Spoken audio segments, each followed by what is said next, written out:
मैं ये तो नहीं जानता कि मेरी शादी किससे होने वाली है, पर कोई लड़की मना करने के बाद फिर से शादी करना चाहे तो ये फीलिंग कुछ अलग ही होती है। उस दिन जब पल्लवी सगाई तोड़कर टेबल पर अंगूठी रखकर जा रही थी तो मुझे ऐसा लगा कि मेरे पापा के बिना और उनकी प्रॉपर्टी के बिना मैं कुछ भी नहीं हूं, जीरो हूं। लेकिन अब उनके बिना, उनकी प्रॉपर्टी के बिना भी आई एम समथिंग। और हां, जीरो तो नहीं हूं, I am something. I am something. I am low on sugar. मुझे लो शुगर है बचपन से, और उसी के लिए टैबलेट्स लेती हूँ, ड्रग्स नहीं लेती हूँ।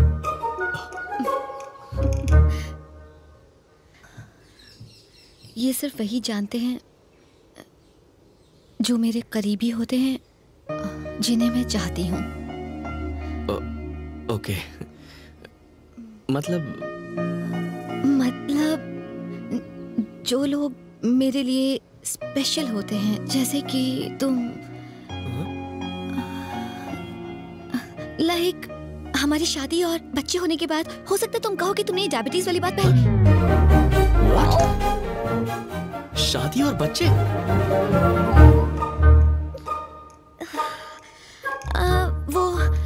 वो मुझे जाके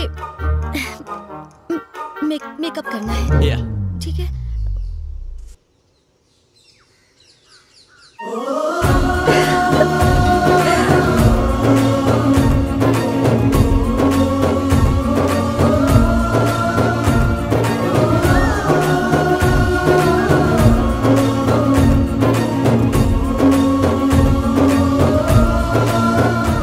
देखो, सारा लगेज बाहर निकाल लो।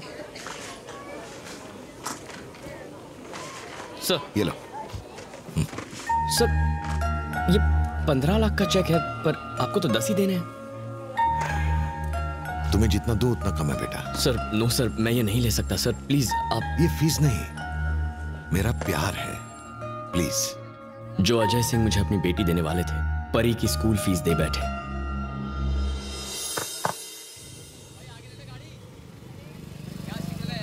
हम शादी कब कर रहे हैं?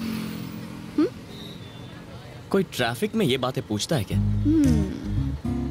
पहली बार तुमने मुझे सिगरेट के साथ देखा। जिस लड़की ने सगाई तोड़ी उसी का मंडप सजाया। लो शुगर होने के बावजूद मुझसे इतना प्यार किया।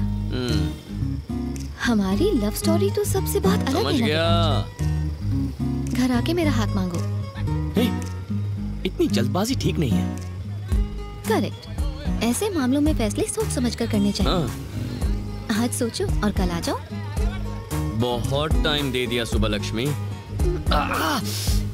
समीरा।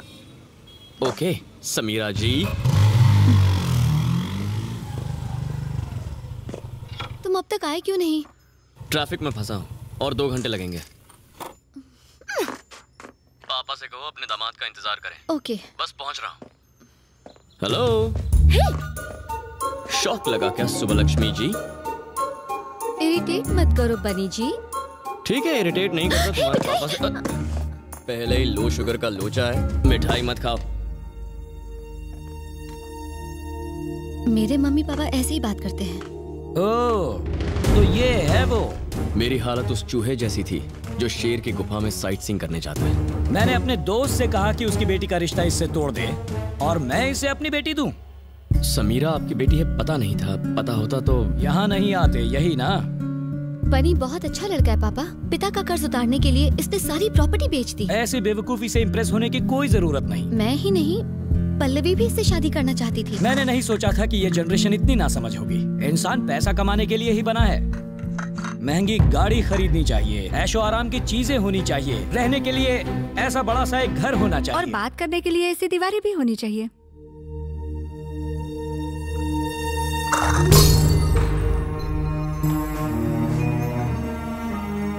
मेरे हाथ से छूटकर ये चाय का कप गिर गया। अपनी माँ से कहो कि इसे साफ कर दे। तुम क्या कह रहे थे? आपको बनी क्यों नहीं पसंद है पापा? मैं समझ नहीं पा रही। लड़का जवानी में दारू पिए, सिगरेट फूंके या ड्रग्स ले, मुझे कोई प्रॉब्लम नहीं। हम उसे रिहेबिलिटेशन सेंटर भेजकर उसका इलाज करवा लेंगे। लेकिन इस लड़के की बीमारी का कोई इलाज नहीं है। कौन सी बीमारी? अच्छा बनकर भलाई करने की बीमारी। ऐसे लोग अपना सब कुछ दान करके जिंदगी भर फकीरों की तरह रहते हैं। समीरा, वैसे ही बहुत प्रॉब्लम्स हैं। तुम्हारे पापा से बहस नहीं करना चाहता। तुम मुझे चाहती हो तो मेरे साथ चलो, मैं तुम्हें इसी वक्त अपने साथ ले जाऊंगा। शाबाश। तुम्हारे पिता के मरने के बाद भी कोई उनके बारे में कुछ नहीं कह सकता, और तुम मेरे सामने ही मेरी बेटी को ले जाने की बात कर रहे हो। क्या यही है तुम्हारी वैल्यूज? तुम सिर्फ ढोंग करते हो। तुम शायद नहीं जानते, तुम्हारा बाप एक बहुत बड़ा चीटर था।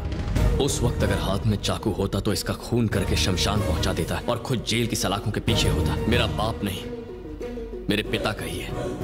अगली बार उनका नाम लेने से पहले 2 बार सोचिएगा। आजकल तो मैं उनका नाम दिन में कई बार लेता हूँ बेटा, ये सोच कर के कैसे उन्होंने मुझे टोपी पहनाई। वो मदद करना जानते थे, किसी को फंसाना नहीं।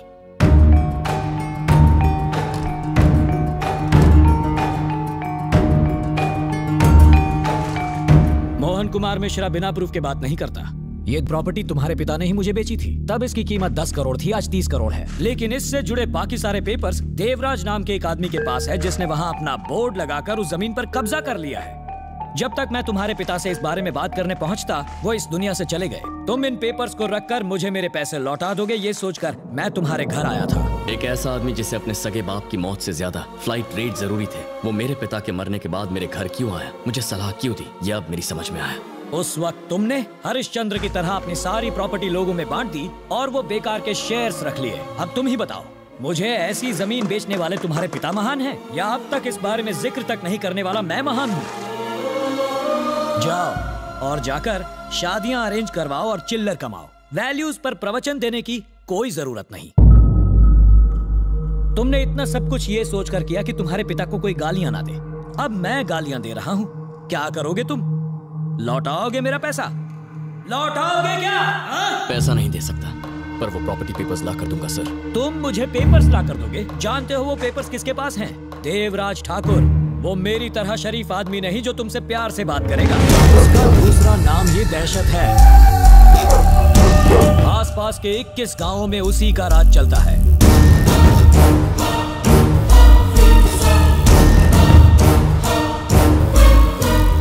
गांव के लोग उसे देवता मानते हैं। हजारों हथियारबंद लोग उसके साथ रहते हैं।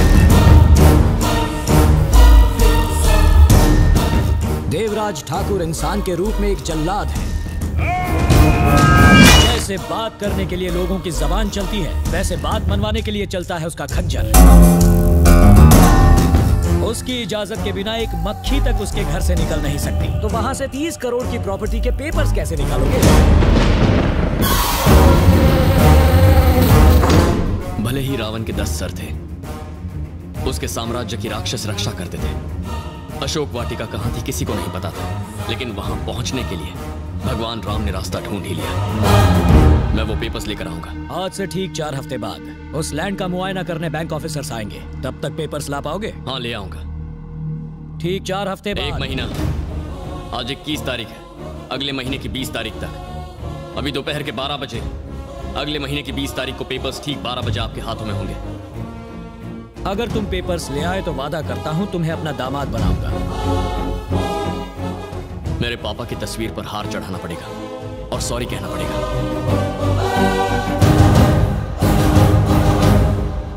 हो सकता है आपको छोटा मुंह बड़ी बात लगे, लेकिन पत्नी का दिल जीतने के लिए कप तोड़ने से कुछ नहीं होता, दीवार तोड़नी पड़ती है।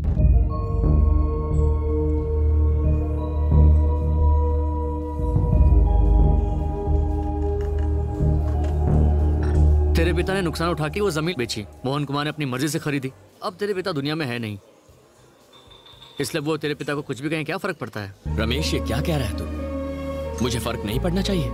हाँ, ऐसा होता तो मैं अपनी 300 करोड़ की प्रॉपर्टी छोड़ के आता, खुद को कंगाल बना लेता। तू साइन कर पाया क्योंकि वो पेपर्स तेरे पास थे, लेकिन ये पेपर्स किसी और के पास हैं। तू लाएगा कैसे?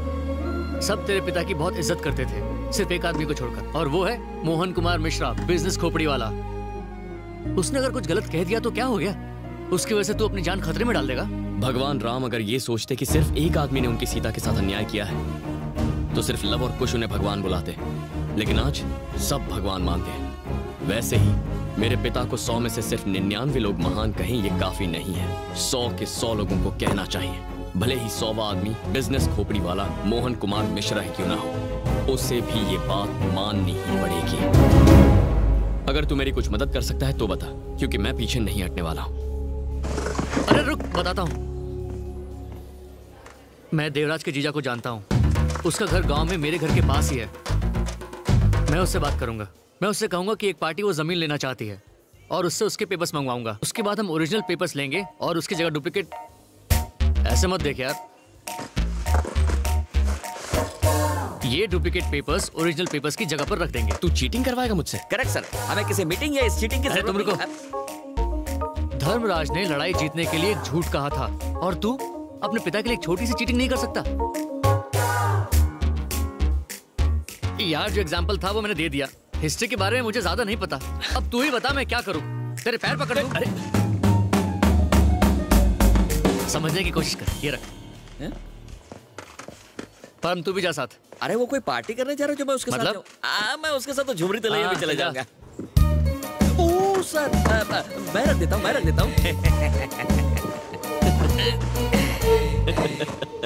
इस तरह ताली बजा के मेरी मत बजाओ प्लीज, घबराहट होती है। तो नई नौकरी का इंटरव्यू कैसा रहा? काहे का इंटरव्यू सर? पुरानी नौकरी छोड़ के नई नौकरी क्यों ज्वाइन करना चाहते हो? मैंने छोड़ दी कहूंगा तो एटीट्यूड लगेगा। उन्होंने मुझे निकाल दिया सर। ये तो सत्यमूर्ति की कंपनी है ना? हाँ वही। वो तो बड़े अच्छे लोग हैं। अच्छे नहीं, बहुत अच्छे। अगर तुम उनके साथ काम नहीं कर पाए तो दूसरों के साथ क्या खाक काम करोगे? माफ करो भाई, ये लो अपनी फाइल और जाओ यहाँ से। अरे जाओ। तुमने तुम्हारी पुरानी नौकरी छोड़ी या तुम्हें निकाल दिया गया? कल नौकरी छोड़ने की बात की तो मुझे गेट आउट कर दिया। अब वो मैंने खुद ही छोड़ दी क्योंकि मैं आपकी तरह बड़ा बनना चाहता हूँ। वो परिवार मुसीबत में है और तुम उनको छोड़कर मेरे पास आ गए। तुम पर कोई कैसे भरोसा करेगा? यहाँ से सीधा जाके दाएं मुड़ जाओ। उसी रास्ते आया था सर। हाँ वहीं से निकल जाओ। नौकरी छोड़ी बोला तो भी गेट आउट किया और निकाल दिया बोला तो भी निकल जाओ बोला। सर आपसे एक बात पूछूं? पल्लवी की शादी कराने ऊटी गए थे।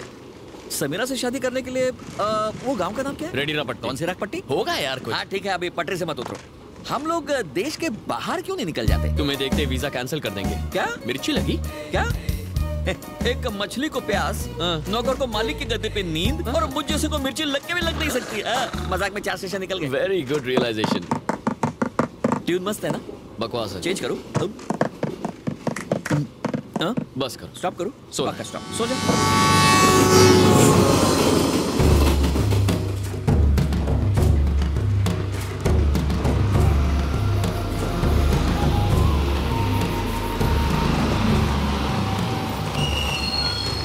रेडीरापट्टी आ गया, उतरो उतरो।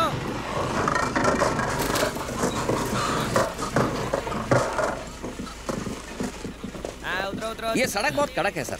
गांव जाती है सीधे हॉस्पिटल। परम दम घुट गया यार, क्या सफर था। ये इंग्लिश वाला सफर था। रास्ते के बीच इतना बड़ा तो सर्किट है। मुझे मारने के लिए इतना बड़ा लकड़ा? सुनिए। हाँ तो ले लीजिए साहब। इसका तो अचार नहीं डलेगा। ये लोग सिग्नल पर नहीं रुकते, इसको देख के क्या रुकने वाले हैं? हो सकता है 100 में से 99 ना रुके, पर कोई एक तो रुकेगा। यही काफी है। एक्सीडेंट से सिर्फ कार, बस, बाइक को नुकसान नहीं पहुंचता, पूरा परिवार तबाह हो जाता है। सड़क के बीच में एक बाम्बू पे लाल कपड़ा लगा दिया, कब तक टिकेगा ये? पता नहीं लकड़ी कब टूटेगी, पता नहीं कपड़ा कब फटेगा, लेकिन तुम मेरे हाथों अभी पिटोगे। चलो। ओहो।